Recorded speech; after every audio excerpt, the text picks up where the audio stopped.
Hi everybody, it's Laura Susan John. I'm sorry I've been gone for so long. Summer's been real muggy. Haven't been able to get energy together to record anything lately. And I'm not going to be doing any on-camera recordings for a while because I've been sick. Anyway, we're coming up upon the 17th. The moment or the day that changed America and Western society for good, pretty much. Where were you when it happened? I happened to be at immunologist or allergist, whatever you want to call them, doctors. I was getting a scratch test, and what getting purposefully scratched on my back and having different allergens applied to these scratches because people were the doctors were trying to find out what I am allergic to. And the one thing I took away from that was that I was allergic to 24 out of the 27 substances. But beyond that, I can't even remember, because as soon as I got dressed and came walking back out to the office or whatever, everybody was looking at the TV. I noticed some people were crying and had horrified expressions too. And I'm like, oh my gosh, what's the matter? I remember how beautiful buildings were. I do believe that the construction on those completed sometime around the time I was 2 years old, which was 1972. And I remember those twin towers. They had these beautiful scenes of them in Ghostbusters, in Superman, in other movies. Look at them. And who could do such a thing? I went back home to my apartment, and I was supposed to go to sleep because I had to work. At the time that this happened, I was 30, going on 31. My birthday's in October. I was born in 1970. So as you can imagine, I wasn't here when Pearl Harbor happened, and I wasn't here when FK was shot. It's really, it's kind of weird to say this, but at the same time, I knew they were getting the most merciful death, the one that ended up being forced out of the windows. I can't say jumped anymore. None of those people planned to end their lives. That's into this impossible choice. Their plans when they went to work that morning were to do their job, go home, make dinner, go to bed, and start all over again Wednesday, the 12th. But instead, somebody crashes an airplane into their space, into their workspace, and they are driven away from their desk to the window, and oxygen feeds fire. Kerosene burns quickly and savagely, produces toxic smoke of asbestos, gypsum, mercury from the fluorescent lights, and hell up there in both of those buildings. They were forced out of the buildings. They were above the impact zone, and the impact of these planes had destroyed the staircases and the elevators, and so they couldn't get out the right way. They didn't decide as much as they were forced. And it was a 10-second, accelerated fall, and they didn't feel a thing. And that's what the only kind of comfort I can get is that as soon as they impacted on the ground, they were immediately killed, and they didn't feel anything. It was full compared to those who might have burnt to death. Smoke, toxic, horrible smoke. There's a plethora, if I didn't already say that, of really good documentaries about 9/11.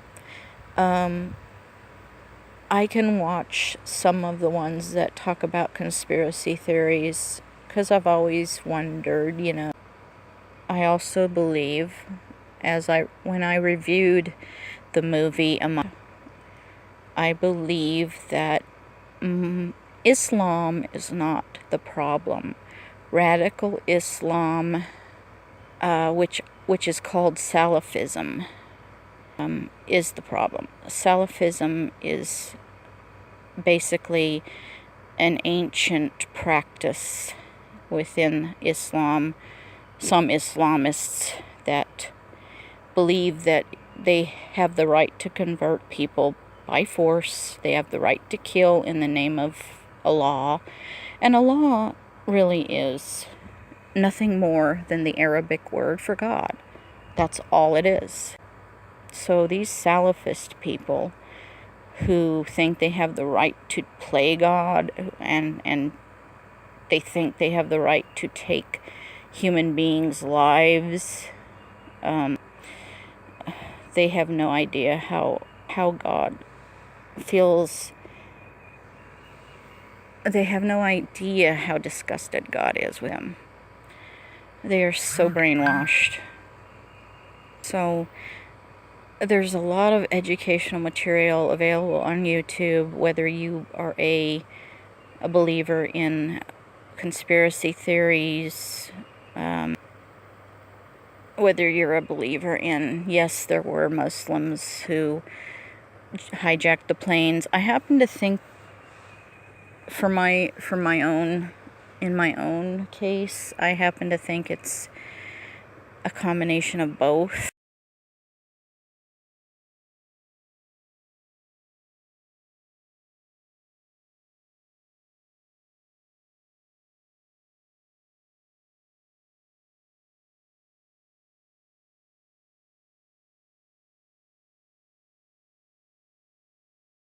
I gave a pretty good rating to World Trade Center by Oliver Stone because it is based on a true story, although some of the families of some of the victims who didn't survive from the Port Authority police the movie for various reasons, and I'm not sure what. But John McLaughlin and the guy who survived with him, I'm sorry, I can't remember who played him or what the guy's name is. I can't remember. Nicolas Cage is in the movie though, and he played John McLaughlin. So, that movie, the only complaint about it is that it's so darkly lit. I don't mean dark in it's of course a sad story that way, but I mean the lighting. It's just hard to watch at times because of the lighting. They're buried under tons of, rubble and steel and shit. And, it's otherwise to me, it is a good movie. A lot of people say that the 9/11 movies all suck. I don't think so. I disagree. There were some silly ones like Tiger Cruise that came out on the Disney Channel. I didn't like that because it was so unrealistically, like, Pollyanna-ish. It had Bill Pullman in it, and I like Bill Pullman most of the time.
There are two movies, Flight 93 and United 93. And Flight 93 was produced by the A&E, Arts and Entertainment Network. And it's not bad. It has some known actors in it, such as Jeffrey Nordling. I'm familiar with him. It had a more known cast, even though they weren't mega stars. They were just people who I had heard of. In the meantime, Universal Studios put out a movie called United 93. That's the movie I'm going to review. It is my favorite 9/11 movie. Before I get into that, let's talk about movies to skip. And one movie I would skip. Let's talk about the movie to skip, rather. Let's not waste our time here. The movie to skip is, it came out either last year or the year before, titled 9/11. Now, I like Louis Guzman. I like Whoopi Goldberg. I even like Gina Gershon. But you know something? It's just a waste of time. It's boring as fuck. It takes place mostly in an elevator. It's based on a play called The Elevator. But the worst thing is that the king of all douches, Charlie Sheen, is in it. And it is just a bad, bad movie.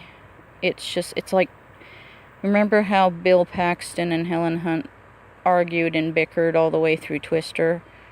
Well, at least Twister had some exciting things happening in it, so that the focus wasn't always on a divorce and papers. Well, this is Twister without the excitement.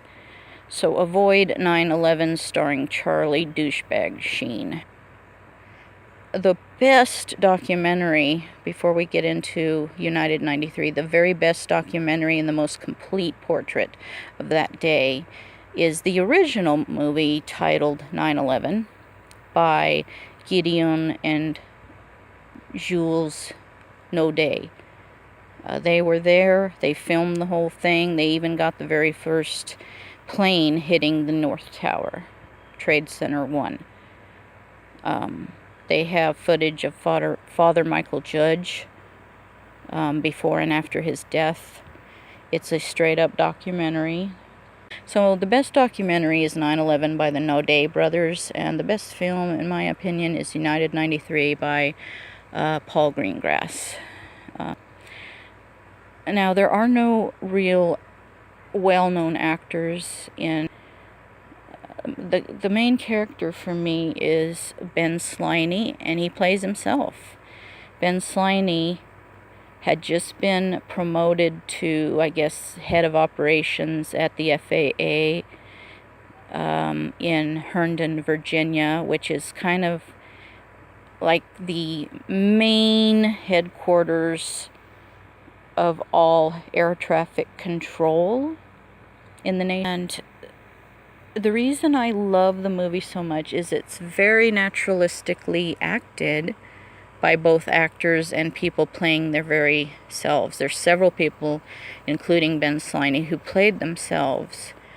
It captures the confusion and the fear, just a lot of confusion in the communication between the FAA and NORAD, or NOREADs, or whatever they're called, the ones that are supposed to get the fighters up in the air and scramble them, get them rolling, trying to protect our skies. It's a really naturalistically acted, whereas Flight 93 from A&E Network, the one that's, what I would call made-for-TV movie, it focused a lot on the families grieving. It was sad, yeah, but it just didn't feel as real or as authentic as United 93, because we knew the families were grieving. We knew that they were going through hell. And yet the passengers calling their families in United 93, by the expressions on their faces and the comments that they were having, you got all you needed to. You got the message without all the, mushy stuff. You know, it's like I said, there's nothing truly wrong with Flight 93. It's just not as good as United 93. United 93 is just extremely good. I was very impressed with all of the young actors who had to play the terrorists. They did such a good job. And I've seen them, a couple of them, the one that played the leader, I don't know if you call him leader, but the one who would end up being the pilot, he did such a wonderful job, and I've seen him in at least another movie. And Jamie Harding, he's British. He played the terrorist that had the striped shirt on. He's British, and I've seen him in a couple of other productions, and these are great actors, very courageous to play these monsters. It's sad that people follow some kind of faith or program or regime to where they feel like they have to take lives in order to please some deity, and it's just, they have no idea. They're so clueless. But the actors are awesome. All of the actors are awesome. The stewardesses, the passengers, the pilots, the terrorists even. And of course the actors that were people that were, you know, on the ground. The Herndon Center, the Boston Center, New York Center. The names of these Boston and New York air traffic controllers escape me now. I've watched so many documentaries and their names were right there. Zelinsky was in Boston, Zalewski or Zelinsky, and then there was a Dave something Italian in New York, and just the way that the fear that slowly crept up on them when Flight 11, you know, first Flight 11 failed to respond to a command to ascend to 350, which is 35,000 feet. And after that, you know, it's not responding. And then they hear this, you know, nobody move, but everyone's going to be okay. If you try to move, you'll injure yourself in the airplane. And everybody stay in your seats. Nobody move, please. You know, that kind of thing that you heard the voice of Mohammed Atta, who's the kind of the leader, basically, on Flight 11, which is the one that crashed into the North Tower, the one with the big antenna on it. The fear that started to escalate into, well, maybe it might have been a bad accident, but why on such a beautiful day? September 11 was this beautiful, cloudless, flawless-looking morning. Blue skies, no clouds, no smog, visibility is perfect. Why did this passenger jet hit this building? Freak accident, maybe the pilot died at the wheel and the other pilot didn't respond in time, whatever. And then suddenly, maybe almost 20 minutes later, you know, a few minutes later, New York starts getting this weird non-response Nordo from United 175. They're not talking to me. They're descending so fast that those vomiting, nausea, pressure sickness, whatever. The horror that must have mounted when they realized and saw, and on live TV saw this huge object coming at them, coming at that second building, Tower 2, and then that huge fireball explosion. I mean, I never saw it. I didn't get to see it, but when I saw the footage being played over and over and over and over again, the movie captures that horror. United 93 captures the horror, the confusion, bustling, the trying to get things together so that we can defend the country, get those birds in the air. What's going on at Otis Air Base? What the fuck's going on? Where are my birds? You know what I mean?